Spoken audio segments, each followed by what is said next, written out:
السلام علیکم. محمد اظہر صدیق اپنے پروگرام میس ویوز کے ساتھ حاضر خدمت ہے. ستمبر ستمگر ہے اور چیزیں جس سٹیج سے آگے جا رہی ہیں آپ کو اندازہ ہو جانا چاہیے کہ میں کیا بات کر رہا ہوں. ایک جو کنٹروورسی تھی، میں شروع میں مشن نور کے حوالے سے ذرا مطمئن نہیں تھا، میرا ذہن نہیں مان رہا تھا، لیکن آپ لوگوں نے پھر سب نے کہا کہ نہیں، یہ اب جو وہ تحقیق کر کے جو چیزیں ساری سامنے آئیں بڑی ریلیونٹ ہیں اور ہمیں تاریخ تبدیل کر دینی چاہیے.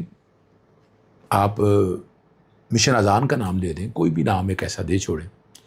اس کنٹروورسی سے بچنا یہ بڑی ڈینجرس کنٹروورسی ہے. تحقیق کریں اور ڈیٹ تبدیل کر لیں. چھوڑے کنٹروورسی میں کیوں پڑھتے ہیں؟ ہمیں نہیں کنٹروورسی میں پڑھنا چاہیے. چلیں اس پہ بھی بات ہوگی. اور احسان نیازی کا ملٹری ٹرائل ہو کا گیا، کیا معاملات ہو رہے ہیں، اور ہماری عدالتیں معاملات کو آسان بنائے نا، کیوں مشکل بنا رکھی؟ دیکھیں وہ اپنی جگہ بات ہے، لیکن عدالتوں کو تو آئین اور قانون کے مطابق انصاف فراہم کرنا چاہیے. اور اس نظام کی تباہی و بوائی کے ذمہ دار جو ہیں وہ افتخار چوہی صاحب ہیں. قصور میرا ہے، میں media adviser coordinator supreme court bar ہوں.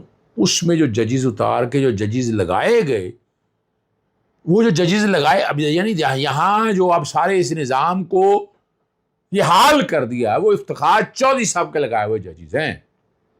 میں پھر بتاتا چلوں، وہ افتخار چودھری صاحب کے لگائے گئے ججز ہیں. یعنی سپریم کورٹ کے اندر بھی ججز بیٹھے ہوئے ہیں. وہ وقت کے ساتھ آپ کو سمجھ آ جانا چاہیے. یعنی ان کی چوائس سلیکشن، یعنی مثال کے طور پر جسٹس قاضی فائزی صاحب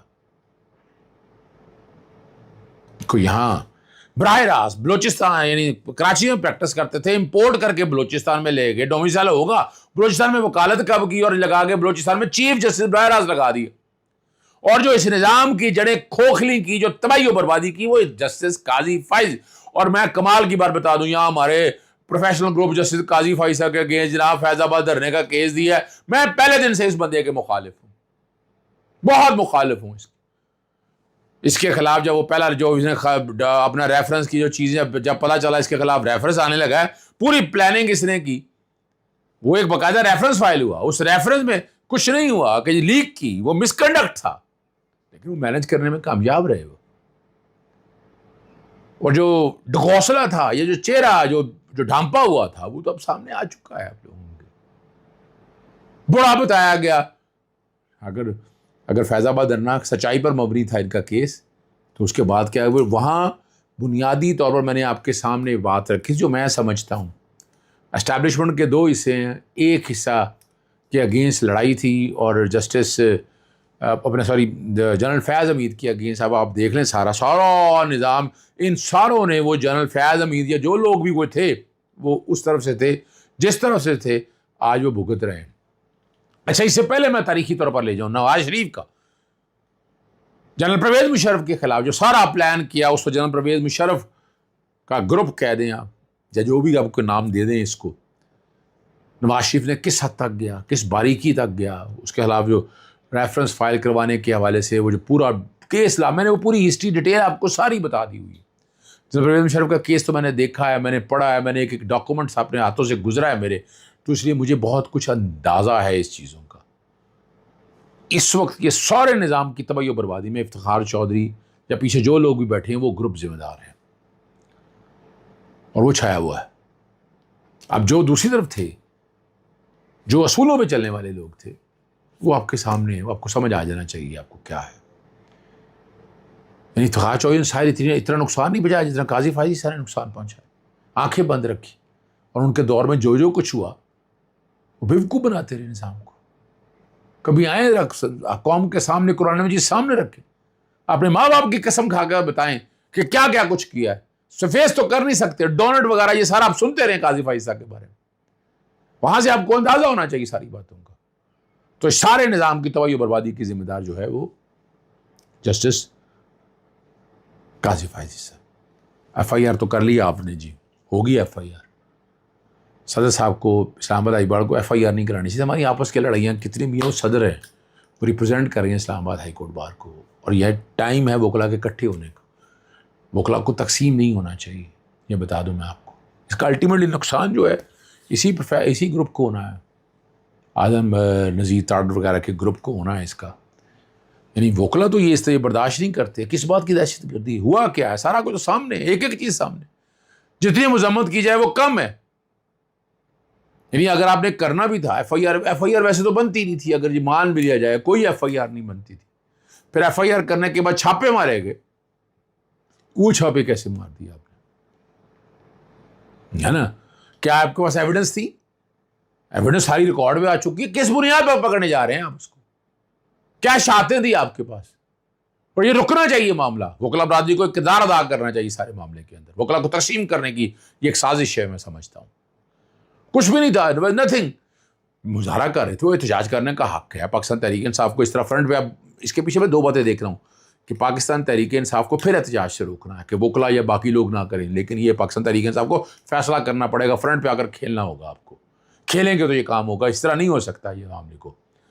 اور لوگوں نے کل سے وہ آسمان سر پہ اٹھایا تھا کہ جنہوں نے انصاف دینا ہے، ججز بطور جو ہے نا سائل بن کر عدالتوں میں جا رہے ہیں، تو کیا انصاف دے سکیں گے؟ اور عوام کو چاہیے کہ وہ جسٹس سرفراز محمد ڈوگر اور 26ویں آئینی ترمیم کو باہر نکال پھینکے اگر ان کے اختیار میں ہے. اور 26ویں آئینی ترمیم کے ذریعے کس طرح چیزوں کو غیر مؤثر کیا گیا. اور جسٹس محسن اختر سینئر جج ہیں، اور لیکن 10 سال سے خدمات بھی انجام دے رہے ہیں. پچھلے 2-3 ماہ پہلے آپ کے سامنے ان کو کس طرح ڈویژن بینچ ختم کیا گیا، ان سے کیسز لیے گئے. پھر جسٹس محسن اختر کے آنے کے حوالے سے پھر آپ نے دیکھا کہ وہ بینچ نہیں ہوگا. ہم یہ سارا کچھ دیکھتے رہے. عدالتی معاملات محدود کر دیے گئے ان کے. یعنی اس طرح جج سے کام روسٹر کے ذریعے آپ جوڈیشل وقت تو نہیں لے سکتے نا. پھر ہم نے سردار جہاں خان کی باری بھی ہم نے دیکھی. ٹیکنیکلی طور پر وہ بالکل غیر مؤثر کر دی گئی. سنگل بینچ ایک طرح سے ختم کر دیا گیا. جسٹس بابر ستار کا بھی سنگل بینچ ختم کر دیا گیا صرف ٹیکس کے مقدمے سننے کے لیے کا. نتیجہ یہ آپ نے دیکھا کہ 2 ہفتوں سے جسٹس سردار جہاں خان کی عدالت تقریباً غیر مؤثر ہو چکی ہے. یہ 3 مثالیں واضح ہیں. اور جسٹس سمن رفت کا آپ کے سامنے ہے کہ 17 جولائی کو وہ سارا کام ہو. یعنی میں یہ بات کچھ نہیں کہنا چاہتا، میں تو صرف یہ بتانا چاہتا ہوں اس نظام کو چلنے دیں. خدا رو کوتاہیاں کمیاں اپنی جگہ پر موجود ہے، پر اس طرح نہیں چلنے دیں گے تو یہ پھر بہت سے مسائل پیدا ہوں گے آپ کے لیے. یہ میں اس لیے بات کرتا ہوں. اور ہاں، جو حدیث شریف کا مفہوم تو آپ کے سامنے پتہ ہے کہ شیطان جب نماز کے لیے پکار آواز سنتا ہے تو بھاگتا ہے تاکہ مؤذن کی آواز نہ سکے. پھر جب مؤذن خاموش ہو جاتا ہے تو واپس آتا ہے. اذان سے بھاگنے والوں کو کیا جواب دے سکتے ہیں؟ اب میں ان میں نہیں پڑھنا چاہتا، لیکن یہ نور کا لفظ اور 20 ستمبر کے حوالے سے کنٹروورسیز بڑی سامنے ہے. ہمارا دین اور ایمان بڑا کلیئر ہے.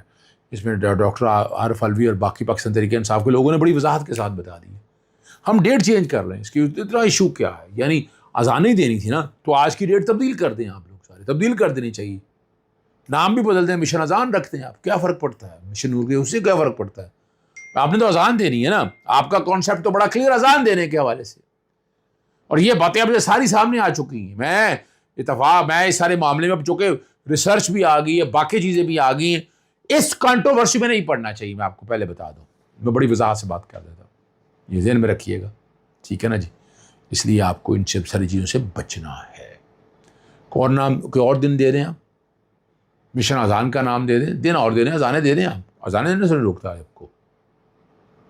جسٹس محسن اختر کیانی کا جو خط ہے اس میں جو بڑی چارج شیٹ اور اہم نکات میں بھول گیا تھا، میں دوبارہ پھر دہرا دوں. کیا چیف جسٹس کے اختیارات ججوں کو آزادی اور خود مختاری کے خلاف ورزی، بینچ کی تشکیل کے اختیارات سے ججز کو غیر فعال کرنے کی کوشش، زیر سوار مقدمہ کو ایک بینچ سے دوسرے منتقل کرنے کا اختیار کس کے پاس؟ وہ خود ہی ٹرانسفر کر سکتا ہے نا. اس پہ تو بہت سا کیس لا موجود ہے. ماسٹر آف روسٹر کے استعمال پر سپریم کورٹ کا فیصلہ لاگو ہے یا قلعدم ہو چکا ہوا. آرٹیکل 200 تو اگر ہائی کورٹ کے رولز بنانے کا اکثر چیز یا مکمل ججز کو انتظامیہ کمیٹیوں کی تشکیل اور ان کے فیصلے قانون کی خلاف ورزی نہیں ہے. کیا اسلام آباد ہائی کورٹ کے پریکٹس اینڈ پروسیجر رولز قانون کے مطابق ہے؟ کیا کسی پٹیشنر جج دستِ طارق محمود جہانگیری کے خلاف فیصلہ دے کر اس کو کام سے روکنا سپریم کورٹ کے خلاف ورزی نہیں ہے؟